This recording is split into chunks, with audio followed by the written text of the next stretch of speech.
It's now time for the Mike Wagner Show, powered by Sonic Web Studios. Visit online at sonicwebstudios.com for all your needs. The Mike Wagner Show can be heard on Spreaker, Spotify, iHeartRadio, YouTube, iTunes, Anchor FM, Radio Public, and the MikeWagnerShow.com. Mike brings you great guests and interesting people from all across the globe. So sit back, relax, and enjoy another great episode of the Mike Wagner Show.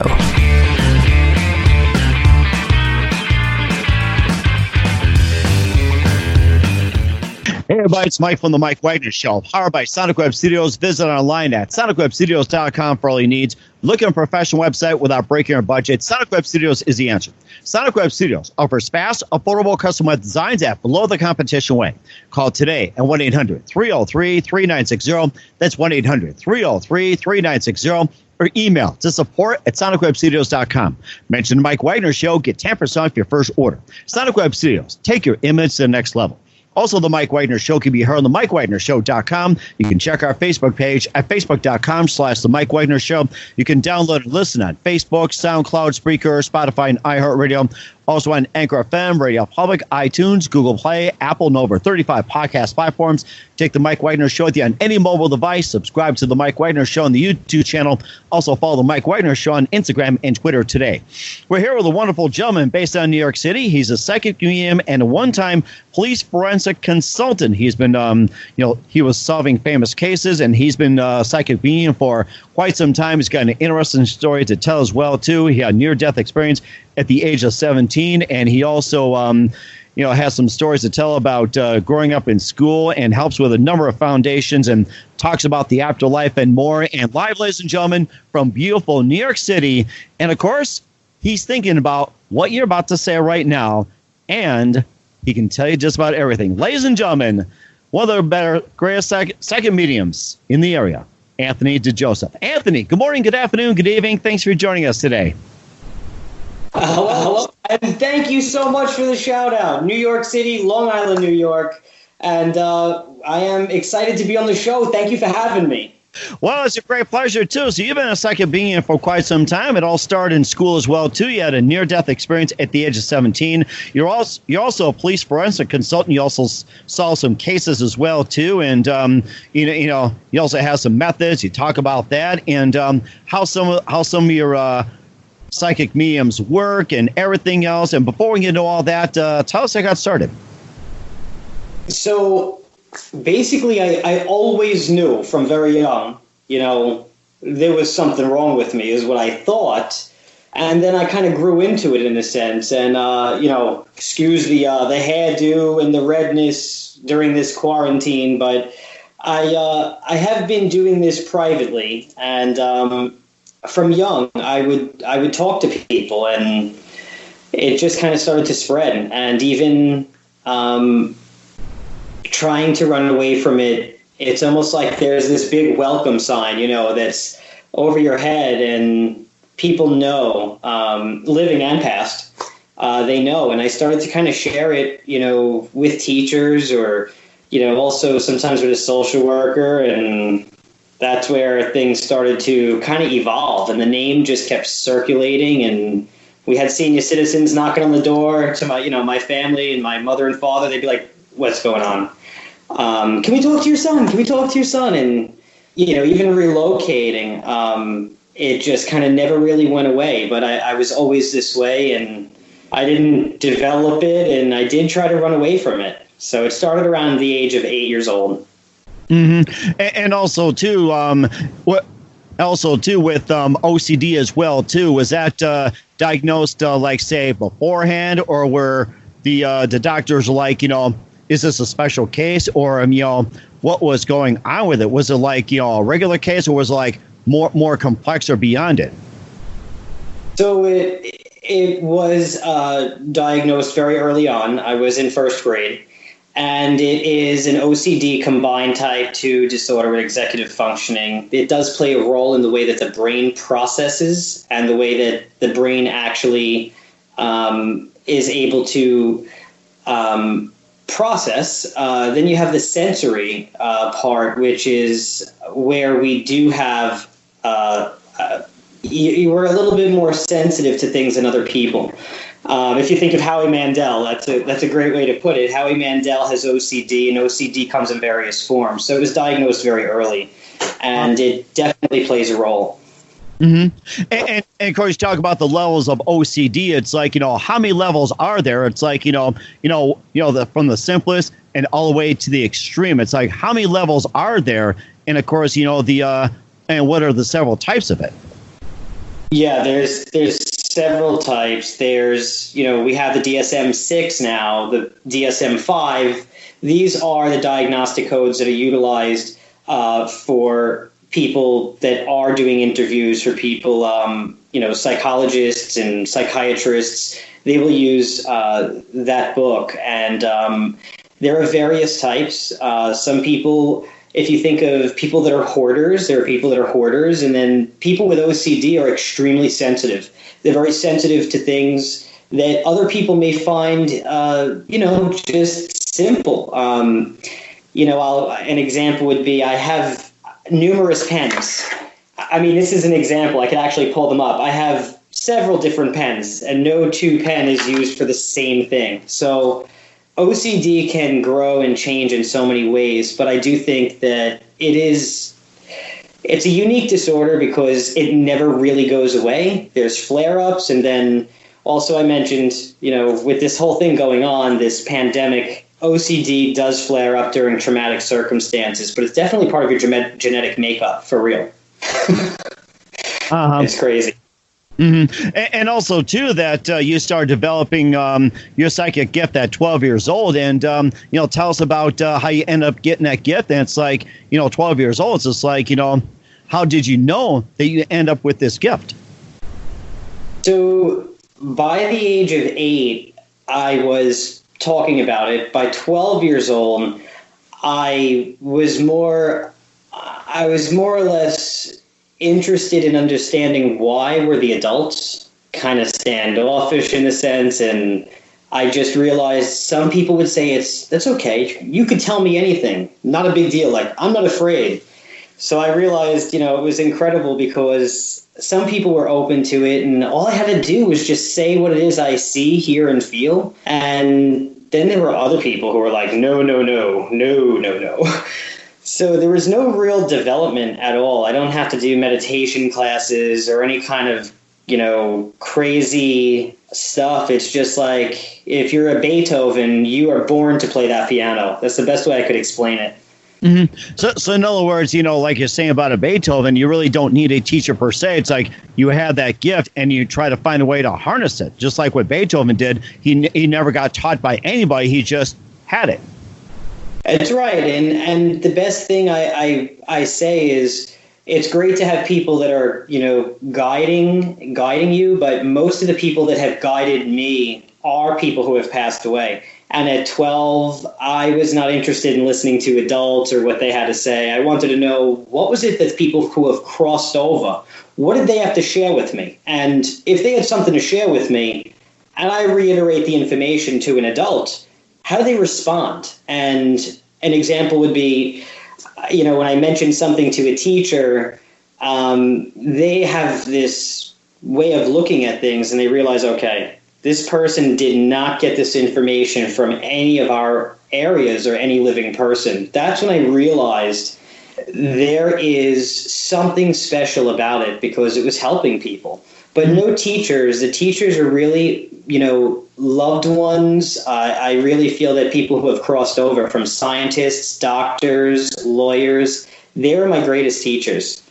Mm-hmm. And the guiding light, source energy. Mm-hmm. And how'd you get interested in the whole principle of crossing over? Well, I got interested in the sense that I was afraid when I was younger because, I've had family members cross over and, I hear they passed away and I realize that doesn't make sense, So I understood okay, there's something that happens. There is this wave in a sense where, okay, I see my family members, I'm not afraid of them, but now I see strangers, and every person has a different story or circumstance. And then I realized that when there is circumstances that can be traumatic, or sometimes these circumstances play a huge role in how they passed, and there's still issues in the physical world that are going on. I noticed that when they do cross over, it does take a different amount of time. And when I saw strangers, I realized I don't need to be afraid of them. I just need to help them. Mm-hmm. You know, it makes me think of the movie Coco, where it's trying to find, what happened to so-and-so in the family. And then it's like, the one guy had difficulty crossing over, but it took a lot. It made me think of the movie Coco. It sounds terrible. I'm not sure of that movie. I know the movie The Sixth Sense. I've heard people mention Coco, but it's true. I do know that a lot of the times, they do want to take care of unfinished business, and there are different things that happen that surround that passing where it is sometimes a healthy negotiation. They often have loved ones that come and greet them and try to help them cross over, and they're like, wait, I'm not done yet. So there's these different levels where we're in a three-dimensional body, right? And when we, leave the physical body, there's this other dimension that's, two-dimensional. We're able to go through doors, no problem. Elevators, fly, travel, no problem. But that's of the physical world. And then we have not only this physical realm where you're able to see your body, you go through this process, and you're able to see the burial and that ceremony and get that sense of peace. Then there's this higher level that really they cross over to this higher level people call heaven, and it's incredible. Mm-hmm. And it sounds like you had that experience as well, too. We'll talk about your near-death experience, but first listen to The Mike Wagner Show at themikewagnershow.com.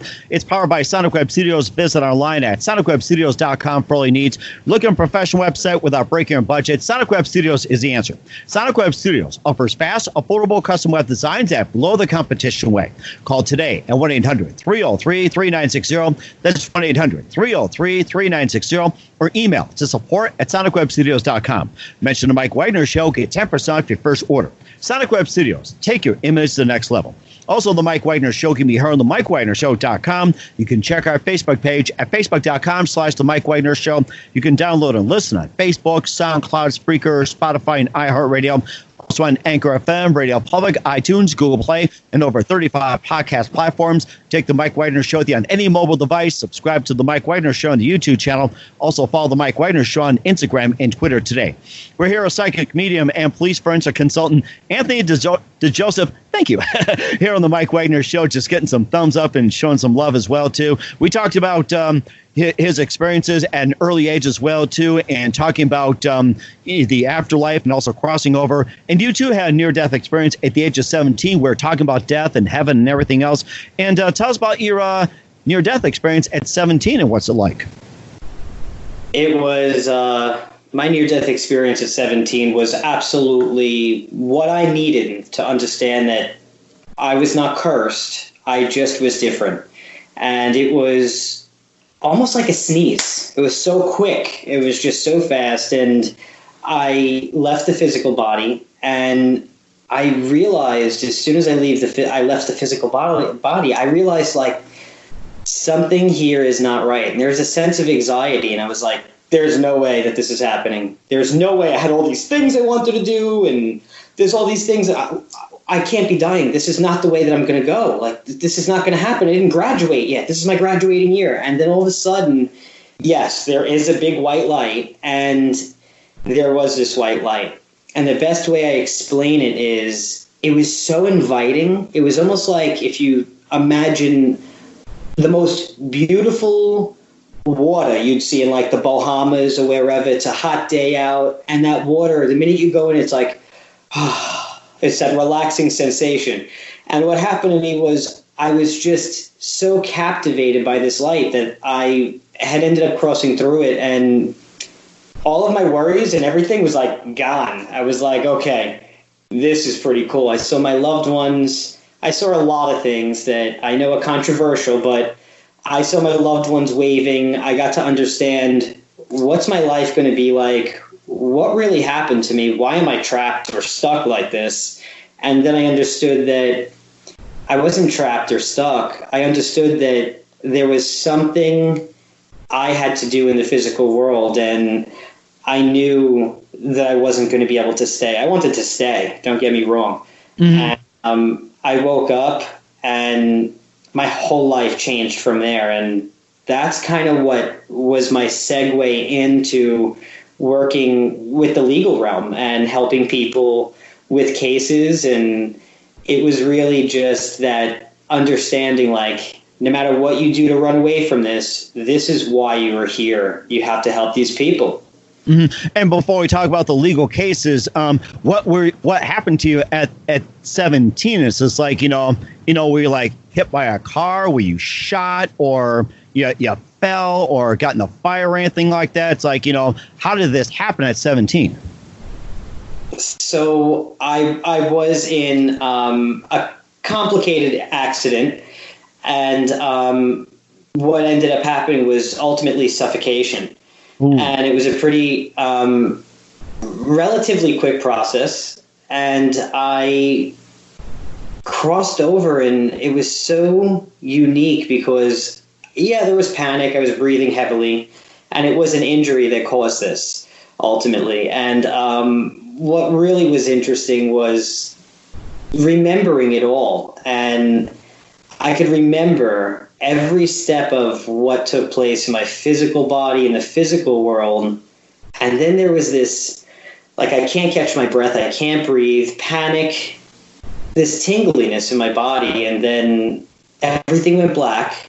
And then I just had separated from my physical body. And that's when I knew I was gone. So it was a unique experience. And you talked about crossing in the other realm as well, too. You saw your family, friends, neighbors saying hi and everything else. Was there anyone else that you did not know that came into the picture, or like, say, a higher being, an angel, a saint, or even like, say, God, Jesus, Allah, or anybody like that? Did another figure come into that play, or was it just your family, friends, and neighbors, and then you went back to the physical world? That's the best question right there. Absolutely. My answer is yes, yes, yes, and yes to all of those.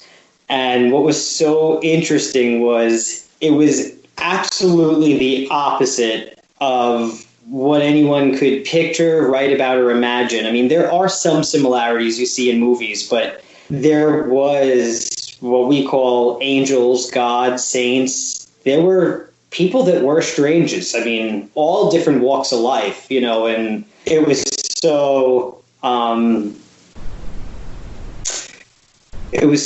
cool because it was cool. It was a little bit upsetting.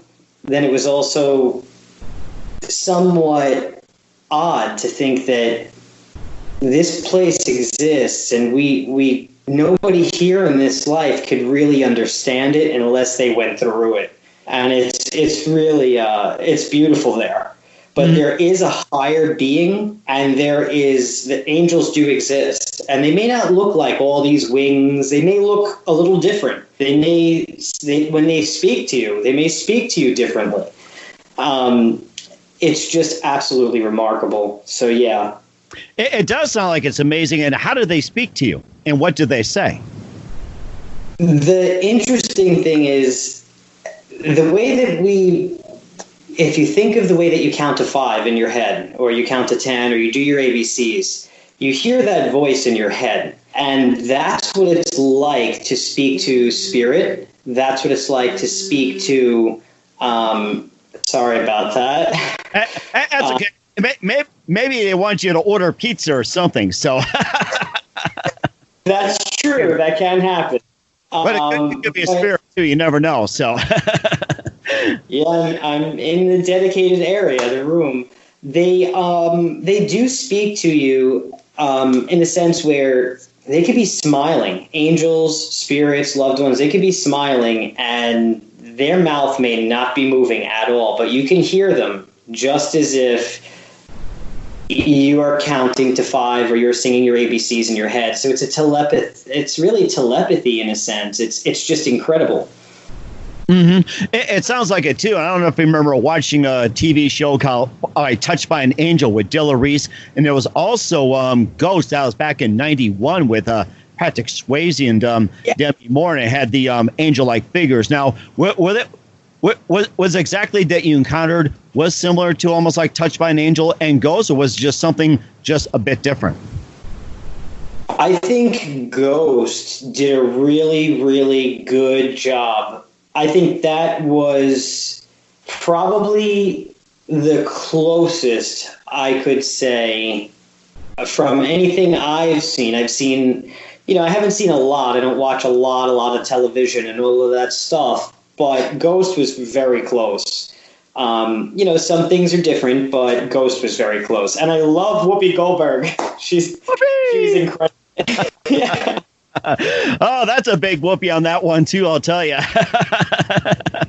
She was hysterical in the movie. Oh, my gosh. And of course, all this also brought you to being a police forensic consultant and solving cases. We'll talk more about that. But first, listen to The Mike Wagner Show at themikewagnershow.com, powered by Sonic Web Studios. Visit online at sonicwebstudios.com for all your needs. Looking for a professional website without breaking your budget? Sonic Web Studios is the answer. Sonic Web Studios offers fast, affordable custom web designs at below the competition way. Call today at 1-800-303-3960. That's 1-800-303-3960. Or email to support@sonicwebstudios.com. Mention the Mike Wagner Show. Get 10% off your first order. Sonic Web Studios. Take your image to the next level. Also, the Mike Wagner Show can be heard on the MikeWagnerShow.com. You can check our Facebook page at Facebook.com/The Mike Wagner Show. You can download and listen on Facebook, SoundCloud, Spreaker, Spotify, and iHeartRadio. Also on Anchor FM, Radio Public, iTunes, Google Play, Apple, and over 35 podcast platforms. Take the Mike Wagner Show with you on any mobile device. Subscribe to the Mike Wagner Show on the YouTube channel. Also follow the Mike Wagner Show on Instagram and Twitter today. We're here with psychic medium and police forensic consultant Anthony DiJoseph here on the Mike Wagner Show, talking about how he got his gifts at an early age and talking about his near-death experience in great detail. And also, this experiences had led you to being a police forensic consultant. And tell us all about that and how'd you get involved with the police? So at the age of 17, I had that near-death experience, and there was some, legal stuff that did surround it. And the coolest thing was actually sharing my experience. And then as time went by, I had, just people in plain clothes, your regular man or woman showing up to a group reading or an audience or, private sessions. And then towards the end, they'll, approach you. They'll hand you a card, and they may ask for your help. And your card, when you look at it, it's detective, or it'll have a title on it. And it's almost like I credit God in the universe, for bringing that to me. So it's almost like it just naturally fell into my path, if you will. That's the way I'd explain it. And also, too, you work some of the famous cases as well, too. And what are some of the famous cases you've worked with, and how did you solve them? So the best way I explain it is I don't solve them. It takes a team of people.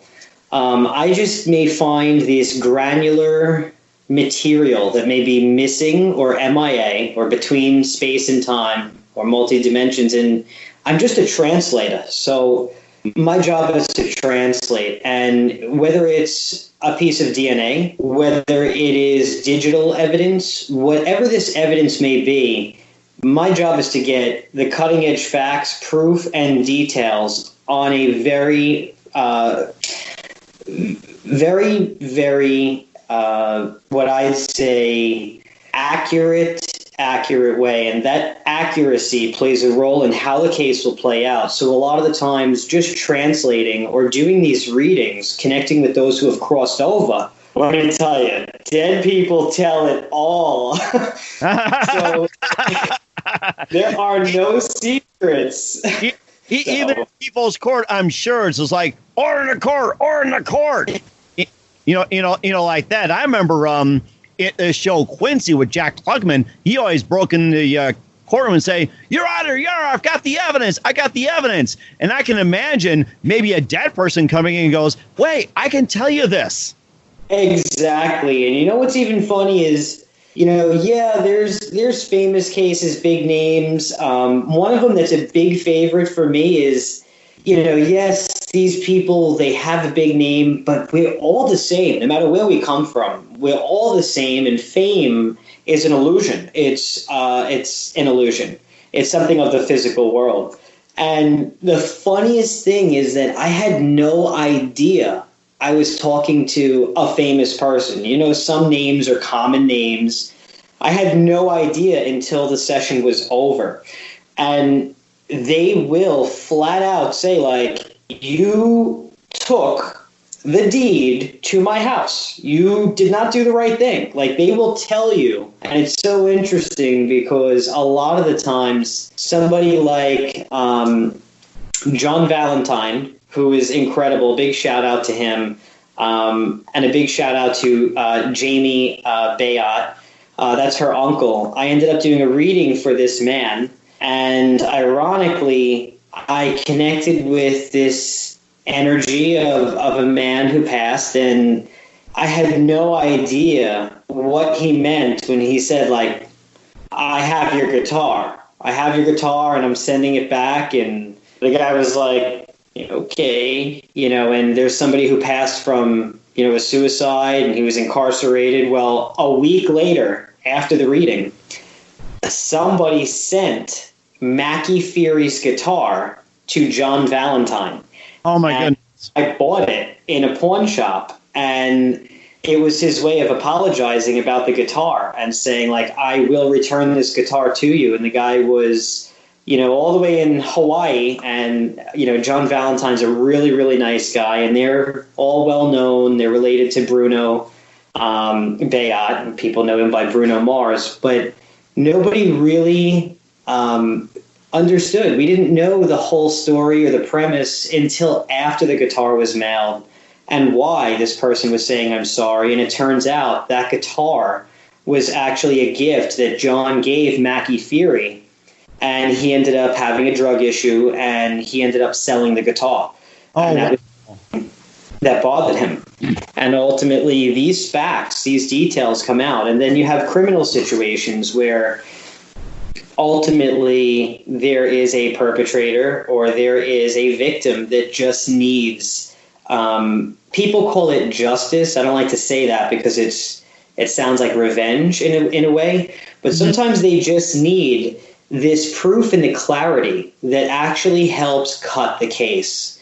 And it's a privilege to be able to do it, and I give all of the credit to God and the universe, because there's no way I could come up with those things. Mm-hmm. And how about the unsolved cases that are in the U.S.? It's like, besides the locals, like the national ones, how Marilyn Monroe actually died, or did O.J. Simpson kill Nicole Brown and her boyfriend, and some of the other unsolved cases like JonBenet Ramsey? It's just like, what would you say that what actually caused those deaths and who did it based on that?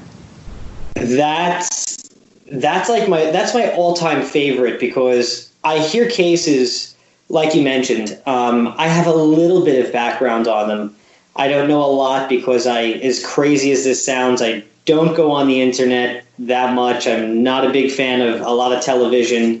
But I am aware that Marilyn's passing, JonBenet's passing, they're all suspicious circumstances. And what I would say is that there are really, really good people out there. Their profession is in linguistics, meaning they're a wordsmith. They can bend any words. They can justify anything. So the truth is, it's between person to person, the game of telephone, where pieces of the case get lost. And what we really have is the spirit of that person that tells us the story. And the best way I'd like to put it is that Marilyn's story, the story connected with OJ, JonBenet Ramsey's story, every one of them are unique like a fingerprint, and it's beyond, to me, I believe it's an easy call. I would say that I would have to definitely review it, but for me, I think most people can take a look and say, did the glove stretch? I mean, or does the shoe fit? Or as Johnny Cochran said, if it don't fit, don't acquit. That was his famous words that got OJ off the hook. It's the exculpatory evidence. The exculpatory evidence is evidence that you can say the case, there's no way. I mean, exculpatory is evidence that is earth-shattering. It's the evidence that, anybody on the stand, depending on their position, anybody who hears it, everyone is going to jump. So I say that there is more than enough evidence in a good amount of cases. OJ's case in particular, there was more than enough evidence to convict him. For me, I am not a lawyer. I am not a doctor. I know them all very well. I work with lots of them. But for me, when you look at this case, I feel like just a regular Joe Blow and Jane Doe and John Doe could easily say, come on, did this really just happen? A glove? I mean, come on. And then your hand's all swollen and the glove doesn't fit. So that case I hear a little bit about, and I do think from lawyer to lawyer, person to person, the political connections, people do sometimes get away with it, but sooner or later, it'll ricochet back, and that's how you end up with the law of the universe. What you put out will come back to you. And of course, the whole thing about the Gucci shoes as well, too. It was an obvious size 8, but, the question is, did it actually fit him? Was it the right shoe, or was just OJ playing dumb? That's another question. It's right. And that's the thing where I do see, I talk to people from different walks of life, whether it's the real estate realm, whether it's medical realm, whether it is just the legal realm, or whether they are normal people coming for a regular reading. Every person who has a story, it's the way they perceive it. When they share that story with somebody else, they now interpret that story.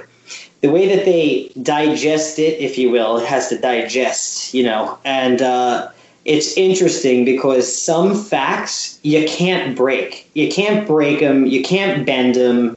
And if OJ's case didn't catch up with him until now, let's say he was in trouble, which he was in trouble for some kind of petty larceny, something to that effect.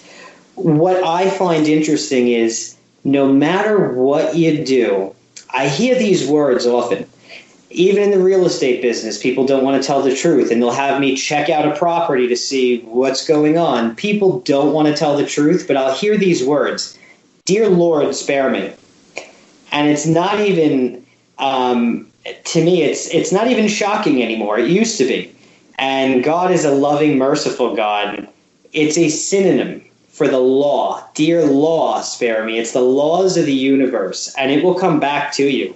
So I do think this situation, as much as there's information that's missing with OJ, with Marilyn, with the Benet Ramsey case, I do think that somehow, some way, we may not see the justice, or we may not see that, careful balance, but it happens.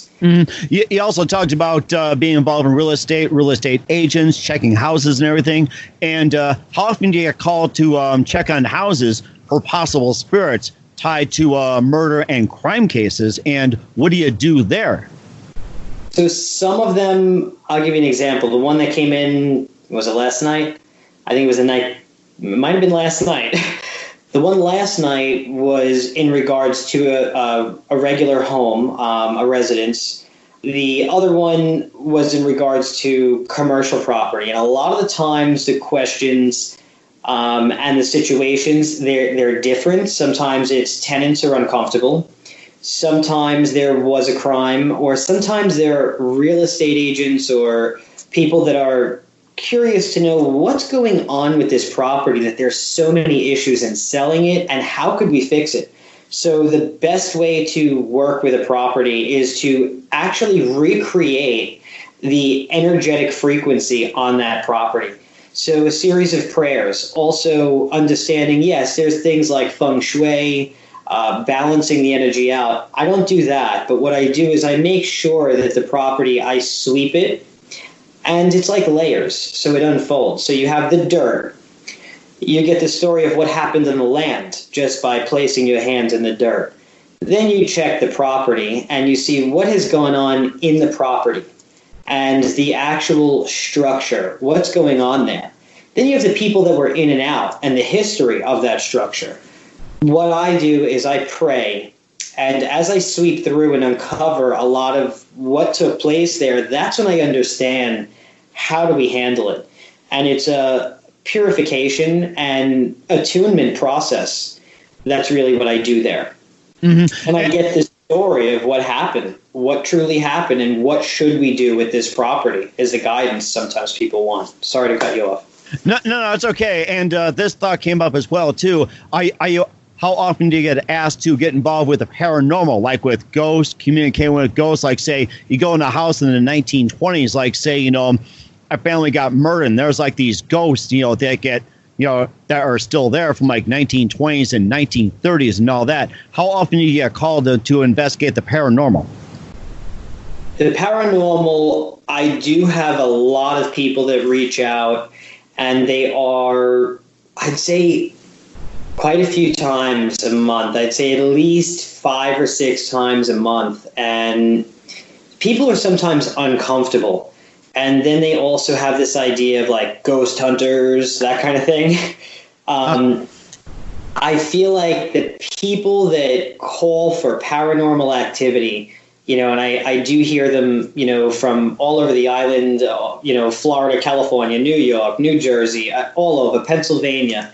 A lot of the times the remedy is simple, but also the paranormal, where you have these ghost hunters and you have these things, sometimes it can make things worse. And sometimes they've had, paranormal people at their property, and it's only made things worse.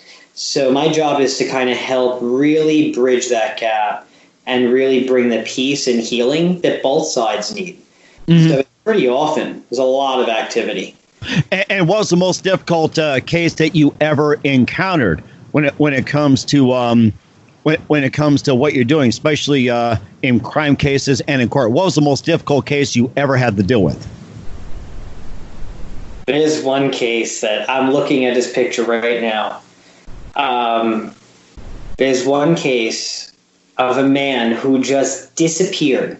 When I tell you disappeared, he disappeared. And the only evidence that we had to kind of say that maybe there was more to how it happened, and it was suggestive that a contemporary, like his wife, was involved. The only evidence was his car at a train station. And this gentleman, when I tell you disappeared, he was gone from mass surveillance. His car was found at a train station, and nobody can prove whether he was actually murdered. They just called him a missing person that had ran cold.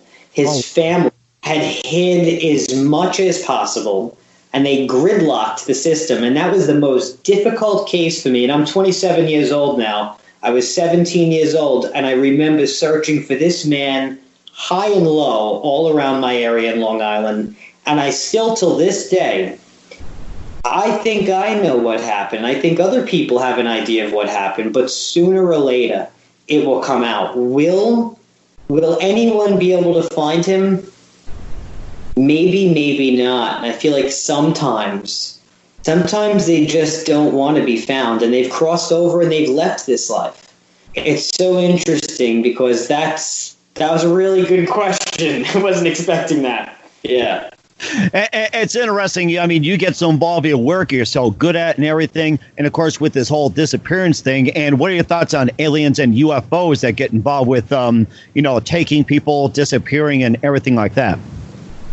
There are definitely stories that I did not believe. I mean, that was something I did not believe. And for me, when you're young, if you're 8 years old and you're now 27, I've talked to a lot of people in readings. If it's coming up and adults have had experiences and people in a reading, it comes up. I know that they are real. I haven't personally had any kind of, unique experience with a UFO or with extraterrestrials, but I know they're real because spirit brings it up. And when somebody hears about it and you see their face and, they're like, well, there's no way anyone would know that. And my father did work in the lab and there was studies, so it does exist. But I often wonder,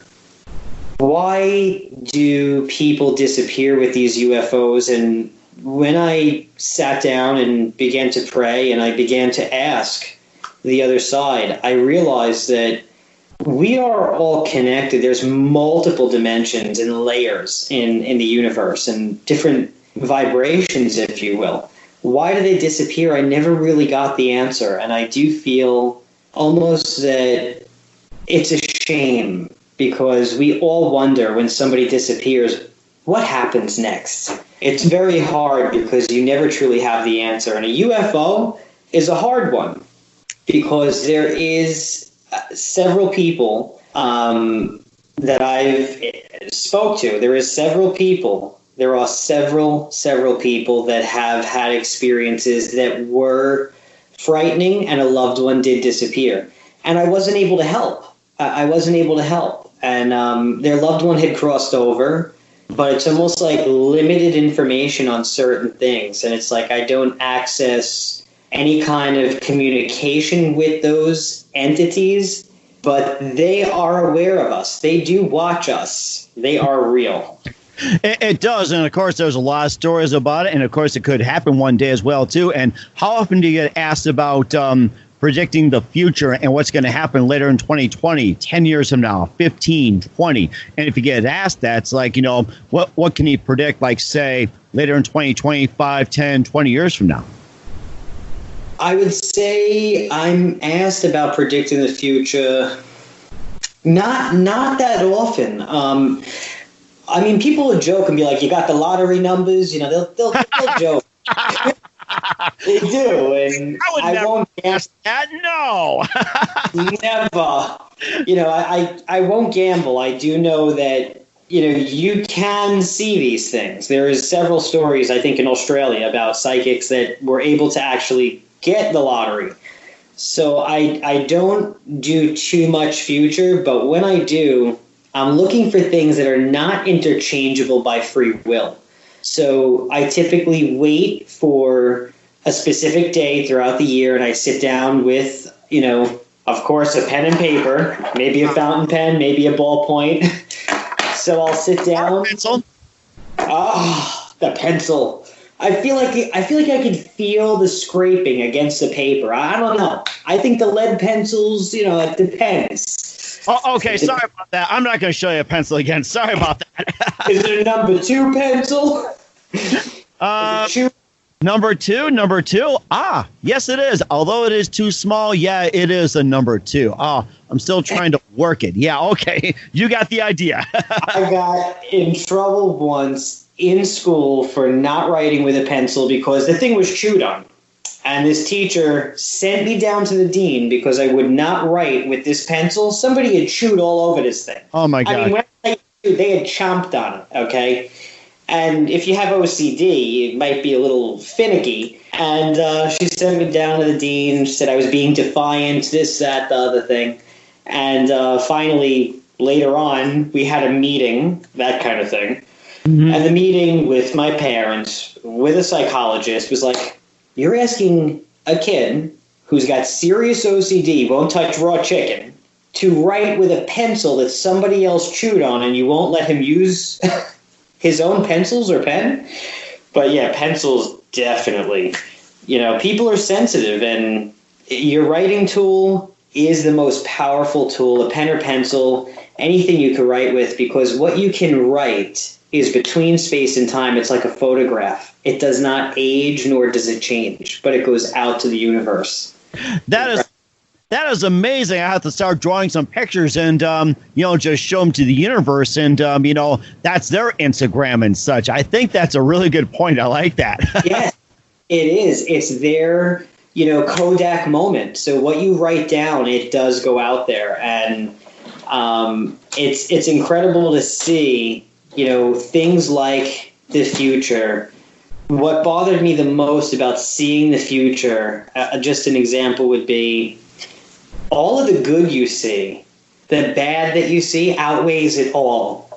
So I would do everything I could to pray away the visions that I do not want to see. And I'm very lucky that I don't see as much unless I really sit down and focus on the future. And luckily, I'm able to see just enough of what I need to for the future. But I think that the future, it's interesting. You have things that people can change. I may decide to drive to the bank right now, or I may decide to go buy a cup of coffee and a pack of cigarettes, and then I'm going to get lung cancer, if you will, right? That's free will. I may go to the bank, pay bills or something of that nature, right? And I may go drink coffee. I may do one or the other, or I may do both. So there are things that are interchangeable by free will. And that's what's incredible about the future is it's limitless. The future is limitless, and people, it's hard for them to kind of understand when we're looking for future information, there's a trade-off. You want what's written down in stone, like fate. This is written in stone, or something of possible paths this person may take, or the biggest probability that comes up with a future thing. And I'm very skeptical with mediums, psychics, predictions, and I do know fortune telling in New York State is a Class A misdemeanor. You can face up to 90 days in jail. So people have these, oh yeah. And that's when people... That reminds me, I should not ask anybody when the Cubs are going to win the World Series. I should not ask that. That was solved in 2016 after 108 years.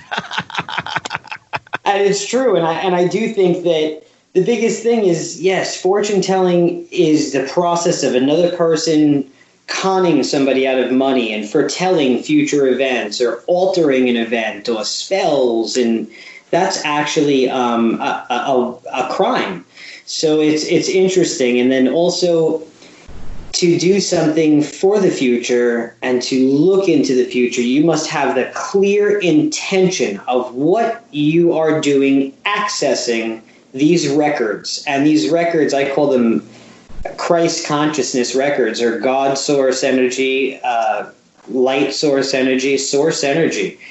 Accessing these records are extremely sacred, and you must have a clear intention, and it must be something that does not break spiritual law. So it's a very deep subject. It must be for the highest good, to help mankind.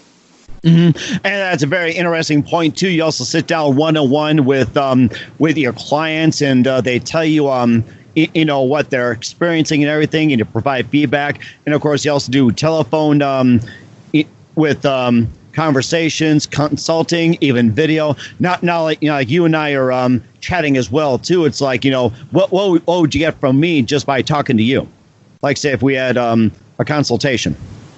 So there's private readings like this. We would be on Skype, and during a Skype session, some people would prefer a telephone session, but during a telephone session, people prefer telephone because they don't want you to see their face. And on Skype or on FaceTime, it's nicer because you do see each other. But on a session like this, if we were talking, my job would be to tell you to write down on paper every question you have, the people you wish to hear from who've crossed over, fold it up in a piece of paper. Don't show anyone. Don't show me. Don't tell me nothing. If you have jewelry on, cover it up. If you have tattoos, cover it up. Then I would get on with you, and I would start to connect with your loved ones and tell you what it is they are showing me. And it can be memories. It should be everything on that paper should be answered. But then there's additional things that they give us to really prove they're in communication. And that's what happens during a private session, telephone reading or Skype reading. And then consult, like you mentioned, that's usually for troubleshooting a case, a property, a medical disposition. that's when a consultation happens, and that's really to help a person overcome that obstacle. And it's an intuitive assessment and what steps we need to take to actually make sure that they overcome that obstacle the correct way.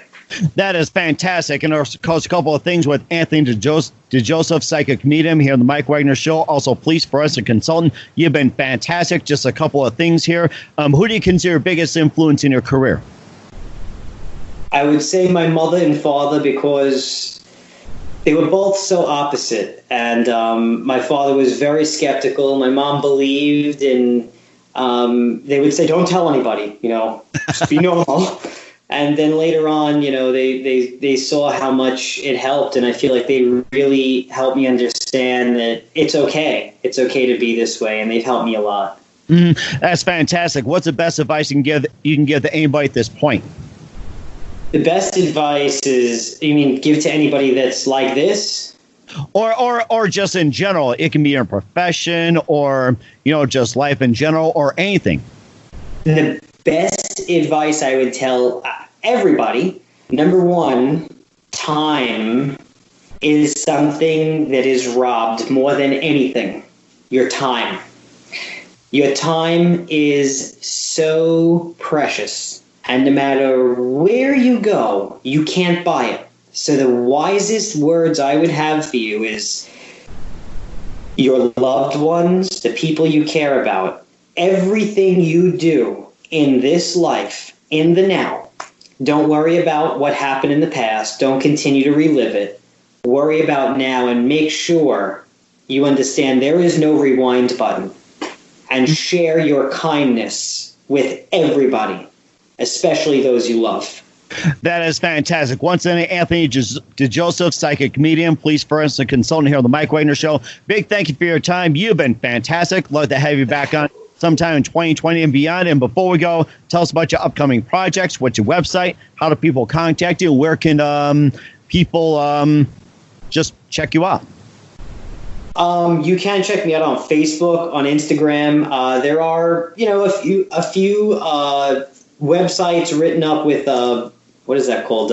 Interviews, that kind of thing. I never really did any, domain with a McDonald's menu of readings. So I just have a regular social media, and I wanted it to be more of a personal experience. So you can reach me. You can just Google Anthony DiJoseph. You can look me up and reach out to me through there, and my office and team will take care of it. As far as my projects, I am working on a wellness center, and I am working on putting together a documentary about breaking the stigma behind psychics and mediums and, what is a hypersensitive. And there are people that are super gifted, but they walk in plain sight.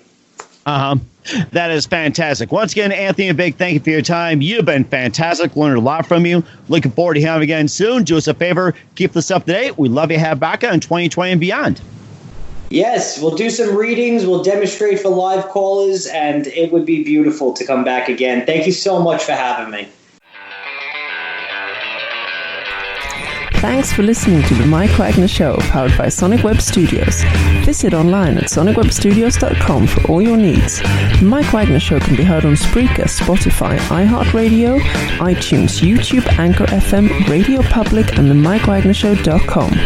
Please support our program with your donations at themikewagnershow.com. Join us again next time for another great episode of The Mike Wagner Show.